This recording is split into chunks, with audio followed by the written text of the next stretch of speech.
আমাৰ এয়াৰ ইণ্ডিয়াই বা ইণ্ডিয়ান এয়াৰ ইণ্ডিয়া এক্সপ্ৰেছে দুখন নতুনকৈ ফ্লাইট চলাব, এখন গুৱাহাটীৰ পৰা ডুবাই আৰু এখন গুৱাহাটীৰ পৰা আবুধাবি। যোৱা সপ্তাহত দুটা ভাল খবৰ আছিলে যে এটা ইউৰোপিয়ান ইউনিয়নে অসমৰ ওপৰত থকা ট্ৰেভেল এডভাইজাৰী ২৭খন দেশৰ যি 1979 চনত ইম্প'জ হৈছিলে তাক তেওঁলোকে প্ৰত্যাহাৰ কৰিছে আৰু ইউৰোপৰ মানুহৰ কাজিৰঙাৰ লগত তেওঁলোকৰ আকৰ্ষণো বহুত বা অসমৰ টি গাৰ্ডেনৰ প্ৰতিও আকৰ্ষণ বহুত।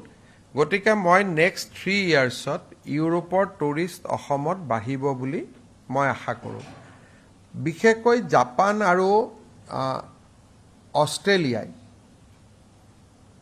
এই ট্ৰেভেল এডভাইজাৰী উইথড্ৰ কৰাৰ পিছত এইবাৰ ইউৰোপিয়ান ইউনিয়নেও ট্ৰেভেল এডভাইজাৰী উইথড্ৰ কৰাটো ডেফিনেটলি অসমৰ পৰ্যটন খণ্ডৰ বাবে এটা পজিটিভ নিউজ।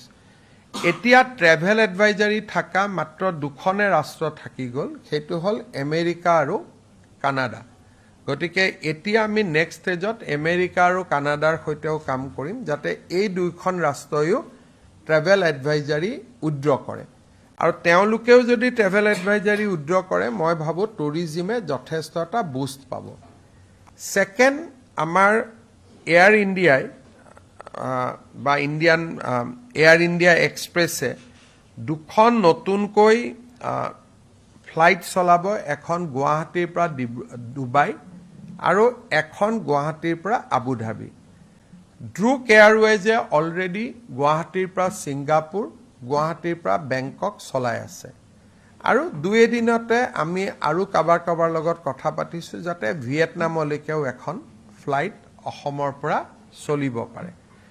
এই গোটেইখিনি কানেক্টেড যদি হৈ থাকে বা পেচেঞ্জাৰ পায়, পেচেঞ্জাৰ নাপালে ডেফিনেটলি আকৌ বন্ধ হৈ যাব, কিন্তু যদি পেচেঞ্জাৰ পায় তেতিয়াহ'লে আমাৰ গুৱাহাটীখনক এটা আমি ইণ্টাৰনেশ্যনেল কানেক্টিভিটি দিব পাৰিম। দ্বিতীয়তে কথা যে গুৱাহাটীৰ পৰা যদি ডুবাইলৈকে যায়, ডুবাইৰ পৰা আমেৰিকা ইংলেণ্ডলৈকে যোৱা যিটো কানেক্টিং ফেচিলিটি সেইটোও যদি আমি ইয়াতে বুক কৰিব পাৰোঁ যে গুৱাহাটীত টিকেটটো কৰিলে অকল ডুবাই নহয়, ডুবাইৰ পৰা আমেৰিকালৈকেও যাব পাৰে, তেতিয়াহ'লে আমাৰ ইয়াত পেচেঞ্জাৰ আৰু বাঢ়িব। আৰু যোৱা কেইটামান দিনত আমি বিদেশত যোৱা আমাৰ চৰকাৰী কৰ্মচাৰীসকলক বাধা দি থৈছিলোঁ।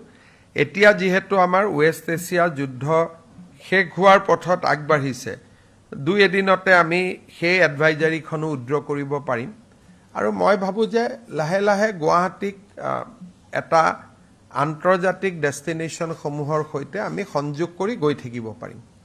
এতিয়া আমাৰ নেক্সট আমি কথা পাতি আছোঁ ভিয়েটনামক গুৱাহাটীৰ পৰা সংযোজিত কৰাৰ বাবে।